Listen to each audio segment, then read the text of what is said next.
দেখছি যে একটা দেশে যখন যুদ্ধ লাগে তখন মেয়েরা মন্দির প্রতিষ্ঠান সব ধ্বংস হয়। কিন্তু এ কেমন স্বাধীনতা আজকে হচ্ছে? আজকে এই ছাত্রদের অর্জনকে কলুষিত করার জন্য আজকে যখন ছাত্ররা সরকার পতন করো তারপর নির্যাতন শুরু হলো। কেউ বলছে বিএনপি করে, কেউ বলছে আওয়ামী লীগ করে, কেউ বলছে জামায়াত করে।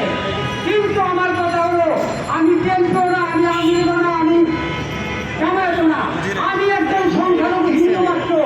এই দেশে ঘুরে পুত্র আমার উপর কেন এত নির্যাতন হবে? অবিলম্বে আমি বলে রাখছি, যদি আপনারা আমাদের এই নির্যাতন নিপীড়ন বন্ধের জন্য স্থায়ী টেকসই ব্যবস্থা গ্রহণ না করেন, এই বাংলাদেশ